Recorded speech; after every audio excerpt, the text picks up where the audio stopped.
Breaking చూస్తున్నాం. కర్నూలు శివారులోని చిన్నటేకూరు వద్ద జరిగిన వేమూరి కావేరి ట్రావెల్స్ బస్సు దుర్ఘటనపై కొన్ని సంచలనమైనటువంటి విషయాలు ప్రస్తుతం వెలుగులోకి వస్తున్నాయి. ఈ ప్రమాదం ఇంత తీవ్రంగా జరగటానికి, భారీ నష్టం కలగటానికి అసలు కారణాలను ఫోరెన్సిక్ బృందాలు ప్రాథమికంగా గుర్తించాయి. లగేజీ క్యాబిన్లో తరలిస్తున్నటువంటి వందల సంఖ్యలో మొబైల్ ఫోన్స్ పేలటమే దీనికి ప్రధాన కారణంగా సమాచారం వస్తోంది. ఫోరెన్సిక్ నివేదిక ఇదే విషయాన్ని ధృవీకరిస్తోంది.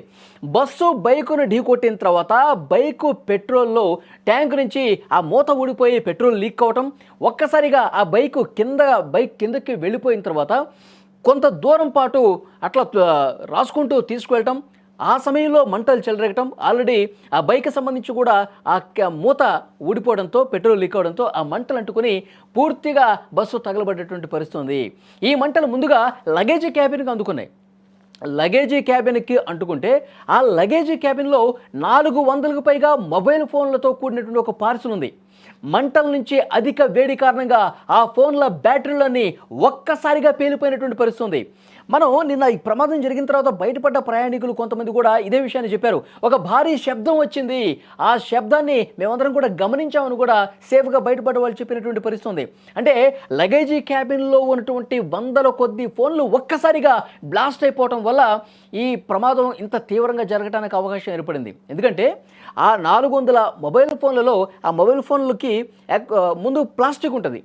మొబైల్ ఫోన్స్ తయారీలో ప్లాస్టిక్ ఉంటుంది, లోపల బ్యాటరీ లిథియంతో తయారు చేసి ఉంటుంది అనమాట.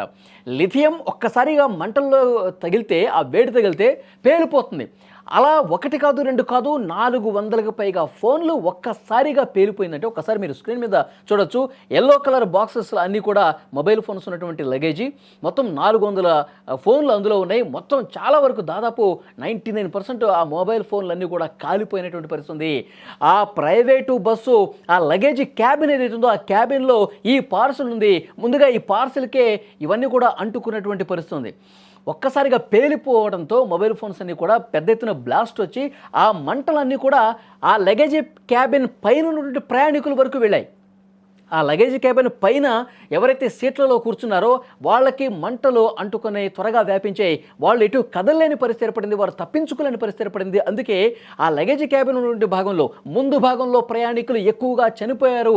దీనికి కారణం ఇదే అని చెప్పి ఫోరెన్సిక్ నిపుణులు కూడా ఒక అభిప్రాయానికి వచ్చిన పరిస్థితి కనిపిస్తోంది. ఆ తర్వాత రైట్ సైడ్ అత్యవసరమైనటువంటి ద్వారం ఏదైతే ఉందో అది ఓపెన్ కాలేదు. కనీసం అది ఓపెన్ అయినా చాలామంది ప్రయాణికులు తప్పించుకునే అవకాశం ఉండేది. కానీ ఆ ఎమర్జెన్సీ విండో ఓపెన్ కాలేదు. ఒకవైపు ఈ లగేజీ ద్వారంలో పూర్తిగా మంటలు అంటుకుని పైకున్నటువంటి కూర్చున్న ప్రయాణికులు, నిద్రపోతున్న ప్రయాణికుల్ని ఒక్కసారిగా మంటలు కమ్మేయడంతో వాళ్ళు తీవ్రంగా కాలిపోయి చనిపోయినటువంటి పరిస్థితి. చాలా బాధాకరమైన విషయం, చాలా దారుణమైనటువంటి దుర్ఘటన ఇది. ఒక్కసారిగా మంటలు చిక్కుకొని కాలిపోవటానికి ఇలాంటివి కారణం అన్నట్టుగా సమాచారం వస్తుంది. ఇంకా ఫోరెన్సిక్ నిపుణులు చాలా ఆధారాలు సేకరించినట్టుగా మనకి సమాచారం వస్తుంది. మరోవైపు గ్యాస్ సిలిండర్, చిన్న గ్యాస్ సిలిండర్ భాగాలు గుర్తించారు అందులో. అంటే ఇది కూడా ఈ ప్రమాదం తీవ్రత పెరగడానికి కారణం ఉంటుంది. ఎందుకంటే ఆ డ్రైవర్లు కావచ్చు, లేకపోతే ఇంకెవరైనా వాళ్ళు ఈ గ్యాస్ సిలిండర్లు తెచ్చుకుంటూ ఉంటారు. మనకి అక్కడ కనిపిస్తున్నాయి చూడండి స్క్రీన్ మీద, గ్యాస్కి సంబంధించిన మూత కనిపిస్తుంది, ఉల్లిగడ్డలు కనిపిస్తూ ఉన్నాయి, తర్వాత పచ్చడి చేసుకునే రోల్ ఉంటుంది కదా అది కూడా కనిపిస్తుంది. అంటే డ్రైవర్లు ఎప్పుడైనా దూర ప్రయాణం చేసినప్పుడు ఒక దగ్గర ఆగి ఉన్న వండుకోవటానికి అలాంటి సౌకర్యం కోసం వీటిని పెట్టుకున్నారా? ఈ గ్యాస్ సిలిండర్ కూడా పేలటం వల్ల పెద్ద ఎత్తున ఈ మంటలు ఇంకా ఎక్కువగా వ్యాపించినటువంటి పరిస్థితి ఉందా? ఈ కోణంలో కూడా ప్రస్తుతం దర్యాప్తు జరుగుతున్నటువంటి పరిస్థితి. ఈ ఘోర దుర్ఘటనతో, ఈ విషాదంతో మొత్తం కూడా 19 మంది సజీవ దహనం అయిపోయారంటే ఎంత బాధాకరం చూడండి. ఆ కుటుంబాలన్నీ కూడా తీవ్రంగా రోధిస్తున్నటువంటి పరిస్థితి ఉంది.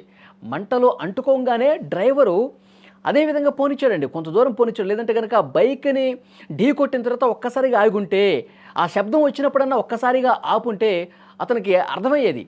కానీ కొంత దూరం పోనిచ్చిన తర్వాత అప్పుడు దిగి వెనక్కి వచ్చి చూస్తే మొత్తం మంటలు అంటుకున్నటువంటి పరిస్థితి. అప్పటికే వ్యాపించే మంటలు లగేజ్ నుంచి పైకి వస్తూ ఉన్నాయి. అప్పుడు ప్రయాణికులను అలర్ట్ చేయలేదు అతను. మంటలు అంటుకుని దిగండి, ఆ డోర్ ఓపెన్ చేసే ప్రయత్నమో, గ్లాస్ పగలగొట్టే ప్రయత్నమో ఆ డ్రైవర్ చేయకుండా భయపడిపోయి అతను పారిపోయాడు అక్కడి నుంచి. ఆ తప్పు వల్ల 19 మంది దారుణంగా మంటల్లో కాలిపోయినటువంటి పరిస్థితి ఉంది. ఆ నిర్లక్ష్యం వల్ల కొంతమంది ప్రయాణికులు, కొంత మెలకువతో ఉన్నవాళ్ళు తప్పించుకున్నారండి. ఆ డ్రైవర్ సీట్ పక్కన ఉన్నటువంటి విండోని కొద్దిగా పగలగొట్టి లోపల దూకేశారు 4-5. కొంతమందిని అలర్ట్ చేశారు, లేవండి లేవండి అని చెప్పి. అందులో ఉన్న ప్రయాణికులే అలర్ట్ చేయడం వల్ల కొంతమంది అయినా బతికి బట్టకట్టిన పరిస్థితుంది. లేదంటే ఇంకా చాలామంది చనిపోయే అవకాశం ఉండేదని చెప్పి నిన్న అక్కడ ఇన్వెస్టిగేషన్కి వచ్చినటువంటి ఆ ఫోరెన్సిక్ డిపార్ట్మెంట్ అధికారులు వాళ్ళందరూ చెప్తున్నటువంటి పరిస్థితి. మొత్తం 19 మంది సాఫ్ట్వేర్ ఇంజనీర్లు కాలిపోయి చనిపోయారు. తర్వాత ఒక కుటుంబం చిన్నపిల్లలతో సహా ఒక తల్లి కొడుకు, తల్లి కూతుళ్ళు వీళ్ళందరూ కూడా చాలా దారుణంగా కాలి బూడిదైపోయినటువంటి పరిస్థితి. ఫోరెన్సిక్ నిపుణులు ఆ విజువల్స్లో కూడా మీరు చూస్తూ ఉన్నారు. మొత్తం మొబైల్ ఫోన్లు కాలిపోవటం, తర్వాత ఈ గ్యాస్ సిలిండర్ కనిపించడం, ఆ లోపల ఉన్నటువంటి ఆ లగేజీలు, సామాన్లు అన్నీ కూడా స్పాంజులు, రగ్గులు అన్నీ కూడా ఊరికే కాలిపోతాయి. మంటల్లో ఒక్కసారి మంట అంటుకుంటే మొత్తం తగలబడిపోయే పరిస్థితుంది. కానీ ఈ ఈ వేమూరి సర్వీసెస్ ఏదైతే ఉందో ఈ ట్రావెల్స్ కూడా చాలా దుర్మార్గంగా అక్రమంగా రిజిస్ట్రేషన్లు చేసి నిబంధనలకు పాతరేసి ఇది కేవలం సీటింగ్ ఉన్నటువంటి ఈ సర్వీస్ని స్లీపర్ సర్వీసెస్గా అక్రమంగా మార్చేశారని చెప్పి కూడా సమాచారం వస్తుంది. వాటికి సంబంధించి కూడా ఇన్వెస్టిగేషన్ వస్తుంది.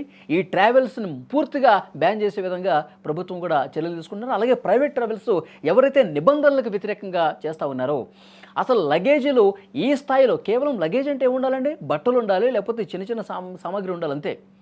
కేవలం లగేజ్ అంటే అదే. కానీ ఈ గ్యాస్ సిలిండర్లు కావచ్చు, లేదంటే ఈ మొబైల్ ఫోన్స్ కావచ్చు, సరుకు రవాణా కోసం డబ్బులకు కక్కుర్తిపడి ట్రావెల్స్ యజమానులు డబ్బులకు కక్కుర్తిపడి ఈ విధంగా దుర్మార్గంగా ఈ సరుకు రవాణా కూడా చేస్తూ ఉన్నారు. సో వీటిని కూడా అరికట్టాల్సిన అవసరం ఉంది. అధికారులు ఎప్పటికప్పుడు తనిఖీలు చేయాలి, చర్యలు తీసుకోవాలి. అలా తీసుకుంటేనే, సీరియస్గా యాక్షన్స్ తీసుకుంటేనే ఇలాంటి ప్రమాదాలని నివారించే అవకాశం కనిపిస్తోంది.